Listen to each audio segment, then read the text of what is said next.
afternoon, everyone. So after a really good session on the fabric, and I hope all of you understand at least the basic concepts which are part of the fabric. So what I would be doing is taking you through how do you actually design a solution which fits into the blockchain domain. Because we all know last year it was all AI, ML, everything was being pushed into AI, ML. Any solution you would want to infuse it with ML and AI. This year we are seeing anything and everything you want to put blockchain, whether blockchain makes sense or not, but no, I want to make a blockchain-based solution.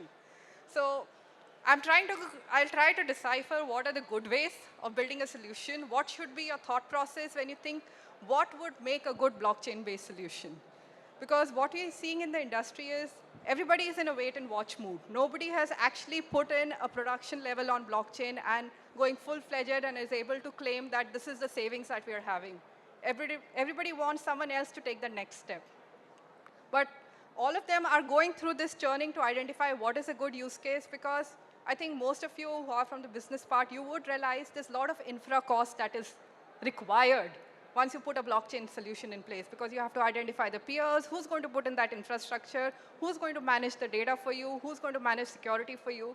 So nobody wants to just touch blockchain unless somebody tells, yes, now you can do it, you will make profit out of it. So from there, I'll take you through the solutioning.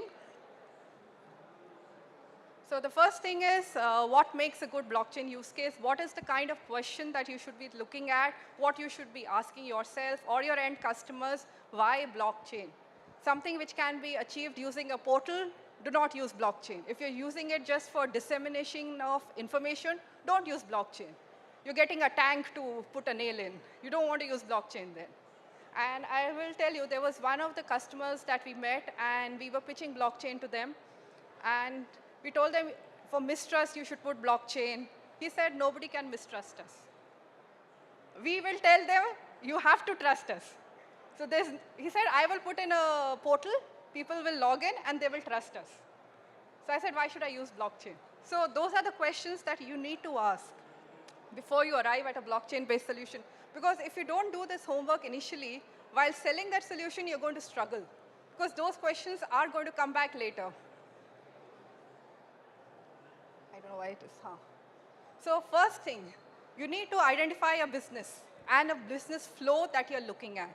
You need to know which business flow you're going to be accessing, and it should have multiple participants. It should not be just two participants interacting with each other in a blockchain. It is not a cost-effective solution. You need to have more than two participants, because otherwise, how do you achieve consensus? If I say right and you say wrong, and if we are just two of us, there's no way you can achieve consensus. At least two and more participants. That is the first thing. And there has to be some kind of transaction happening between the entities, between the business entities. There has to be something of value. So do not put blockchain for a mobile wallet. You don't want to track 10 rupees, 5 rupees, 15 rupees transactions on a blockchain. Because you can imagine for every transaction that you would do, you would end up creating blocks. Nobody is going to go and validate whether I paid 10 rupees that day or 15 rupees that day. You have a high value transactions if you're using maybe for loan applications or even for the land records, where the value of asset is high. That's where you should use a permission blockchain. And as he said, Ethereum is primarily B2C, where you have a public blockchain and you have customers like us, end users. B2C, Ethereum fits in well. But when you're talking about businesses between organizations, then Fabric or any of those permission ledgers is what is going to fit in. So B2B, you can look at this. And for B2C, or maybe you're looking at a wallet, or you're looking at all those, maybe Flipkart and all those, any of the e-commerce side, you should go for a public thing. Because the last part, there has to be a need where you need to arrive at consensus. If there's no consensus, do not use blockchain. You're not using the functionality which a blockchain will give you. If you're using it as a shared database, a common place where I upload all my documents, everybody can see it, don't use it. You can build an equivalent system with a database. You can put in a shared database. You can put up all the security encryption around it and use it. Consensus is one of the primary pillars why blockchain gets differentiated amongst the other DLTs. So ensure that you use those things. Ensure consensus, immutability gets used in your solution that you're building. So how do you start with? So the first thing is, once you identify a business flow, identify what are the flaws in that business flow, who are the different entities who are affected in that. Put in a graph kind of thing as to these are my different entities, these are the pain points of all those entities in that business flow, and then look at how blockchain can address it. Don't focus on one or two, because you might focus on one entity, but eventually you would want to expand the network, bring in more partners, bring in more businesses into it. So even though you start small, maybe you start with 2 entities at a time or 2 organizations, but always plan that you're going to include more organizations. Keep that in mind. Don't start and just limit yourself maybe to 2 org or 3 org. You have to think big. You have to think maybe 2 years down the line, if I can show that with the blockchain solution in place, I'm saving cost, then I can convince other organizations to join my network, and they can also reap the benefits and share the cost. So these are some of the samples questions you should ask. I will just say, how are those business problems getting solved? Do you really need blockchain to solve those problems, or they can be solved using something else? Who are the business participants? What kind of role will they play? How much of stake do they have in that business flow that you're trying to fix? And yeah, these are the things. What are the legacy systems? What are the legacy systems they want to incorporate into the blockchain-based solution? What is the information? The key part I forgot. What is the information that you want to share in the blockchain network? That is the first thing you need to arrive at. All the participants, organizations should agree that they're OK to share that information with others. If they're not OK to put it on blockchain, I think the discussion stops there. All of them have to agree. So when they're talking about the land records, what the Telangana government was talking about, so it's like everybody agrees that those records can go in blockchain, and everybody should have a view access to it. Yes, you can go ahead. But if you're talking about maybe a bank with a tie-up with another bank, and they don't want to put that network data, they don't want to put their data into the blockchain, a solution will not fly over there. So I think all of you would have heard the new buzz in terms of design thinking. Like now everybody is looking at design thinking to come up with better products, better solutions, which is actually targeting the end users. So I think it fits very well in the blockchain space also, because it actually makes you ask and think deeper into why you need the solution in the first place. Which user within the organization is going to be impacted? What would be the impact to it? And then you can have the right business plan in place and suggest it or sell it to your customers. So usually, if you look at IBM has garage workshops, which it does, and those are paid engagements. But usually what they do in that is you identify the use case. You start with a use case. Then as part of the design thinking, you're going to drill down the use cases, identify who are the people who are a part of that business flow, how they get impacted, identify what would be the first problem that you want to solve for them, and then once you identify the first problem that you want to solve it, you want to build a solution which you can do within 3 to 4 weeks. So usually when we talk about agility or we talk about the minimum viable product, the MVP, you think that it is a solution which you can build in 4 to 5 weeks. So it is quick development and fast fail, because you take it out in the market in a month's time, and you know if it's not going to work, you can redo your solution, make modifications, and go out with that again. So you should not have development cycles which are 6 months, and by the time you go out and you realize your solution is obsolete. And the other thing is, see, if you look at blockchain technologies, most of them are open source. Every 6 months, they have their releases. So you really need to develop solutions fast on it and try to make the most of the new functionalities which we keep coming. So if you look at blockchain, Hyperledger Fabric had a 1.2 release in June. July, I think first week of July, they launched 1.2. So from 1.1 to 1.2, they realized that there were few functionalities which were missing. They directly incorporated that, quickly incorporated it, and put it as 1.2. So 1.2, 1.3 would be by the year end, they'll have 1.3 also out. So they're learning from the businesses, the actual problems, and trying to implement it into the fabric.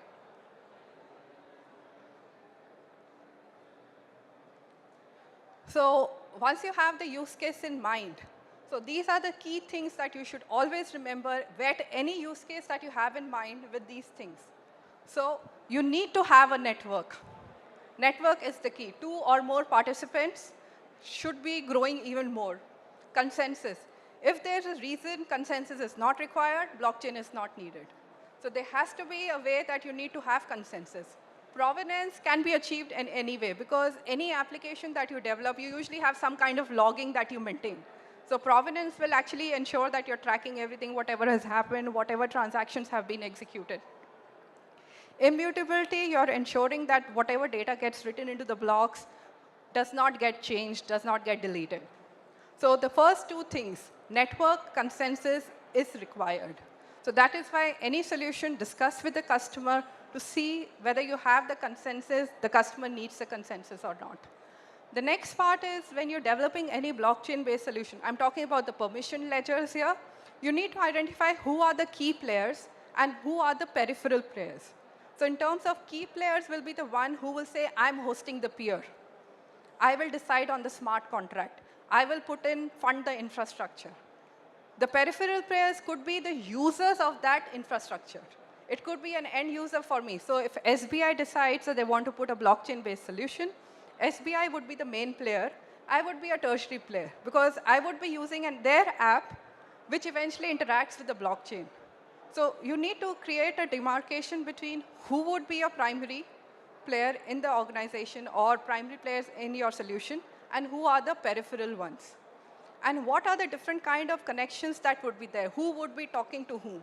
So what kind of information would be flowing between the participants? So all those things should be charted out before you actually begin your development.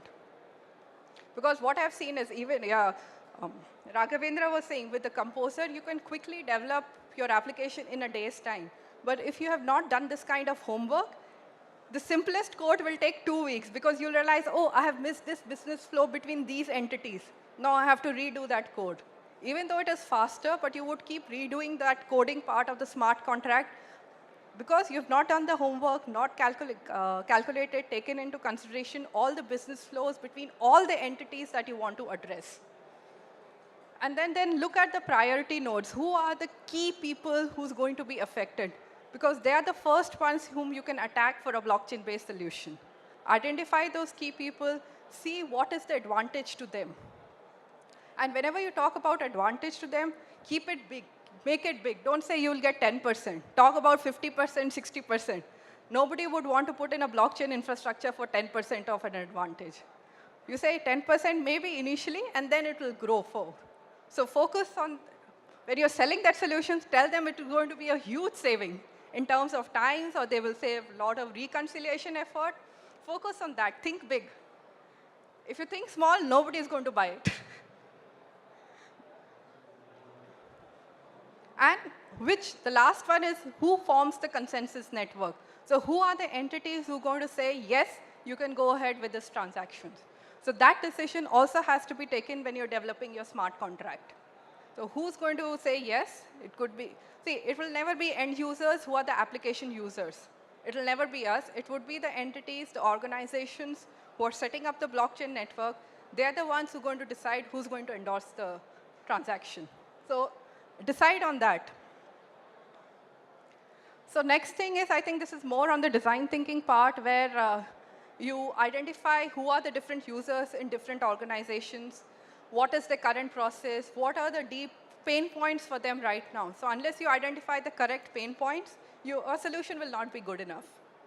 So identify the right user, the right persona, identify the key pain points on what they're facing right now, and there's no way that they can fix it without putting in additional effort, without additional cost. Then you can identify the right use case and take it forward. So Hills is a way to identify who should be or what should be your first starting point when you're developing a solution. That is your MVP. You identify what should you be looking at as a blockchain solution. What is the first thing that you want to develop to catch the user's attention? This is what I'm going to develop. I will take 4 weeks, 5 weeks, and get it out and vet it with my customers to see what more do they want. If they give me any feedback, I'm going to change that. If they want me to scrap it, I will scrap it. But within a week's time, within 4 weeks, 5 weeks, I want a solution which is outside, which they can see. So that is why the composer plays a very important role, because it's very quick. You can have a solution ready, at least from the blockchain side. You can have your smart contract ready, have it exposed as REST APIs, and you have your application which just calls those REST APIs, and you have your whole blockchain and your application working. So again, every stage of design thinking, everywhere think, and go back to the basics. Why blockchain? You have a network, you have consensus, two key things that are required. And then what would be your assets? Like what would be the value that you want to transfer across the different participants? What would be the transactions that you would be looking at? What are your different participants? So participants could be could be the peers or could be outside the peers. So it could be, the participants could be organizations or could be end application users. So you need to identify who would fit in what and where the smart contract would go. And as he talked about channels, how many channels that you need to put in place, what are the different smart contracts that you would have to define for each channel. So think about it when you're designing the solution. And then look at what you want to put into the blockchain. So there's a lot of time you don't want to put too much data also onto the blockchain. So one of the good programming practices they say that you don't put PDF into the blockchain. You put small things. Small, important things go into the blockchain. You don't want to put PDFs, you don't want to put documents. What you would do is you maybe put it outside in an object store kind of thing, generate a hash for it, and put that hash into the blockchain. So if somebody has gone and edited that document, the hash would not map, and you can say the document has been changed without a consensus. Because, see, when you talk about consensus, and he talked about to reach a consensus, he said that a peer is going to run the smart contract. Now, if you have 10 peers, 10 endorsing peers, 10 endorsing peers are going to run the same thing. So you can imagine the performance overhead and how much of power is going to be wasted, because all 10 of them are going to run the same thing, reach a consensus, send it back, and then when the committing happens, you might have 20 peers. So 20 peers are going to commit that. So, and it could be applications. He talked about in his flow, he was looking at just one application. Each organization will have their own applications, and you might have hundreds and thousands of transactions coming at the same time. So committing of 1,000 transactions will take time. So be very careful, judicious in terms of what kind of data you want to put in the assets, because whatever you put in the asset will go and sit into the blockchain. So those are the performance things that you need to consider. So I think going agile, everybody would be aware of. So generally, they say this is the existing scenario, and this is what we are going to identify and put it as an MVP. You put your sprints, identify the sprints, put all those things in place, identify the NFRs, the non-functional requirements, and then go ahead with the development. So again, at every stage, just keep checking for these things. And also keep checking what kind of security needs to be built in, what kind of identity management to be built in, whether you want to use the blockchain-based identity management or you're going to use the existing setup which the company might already have. They might have their LDAP servers, they might have their Active Directories already running, whether you want to use those things or you want to use something. So I think my colleague, he's going to cover so I think he'll cover the insurance use case. So this is my ID. So by the time he's coming up, so there's an insurance use case that he would be covering. And that's Sriram. And I think after all this, we'll have time for questions, right? Yeah. OK, thanks. Thank you.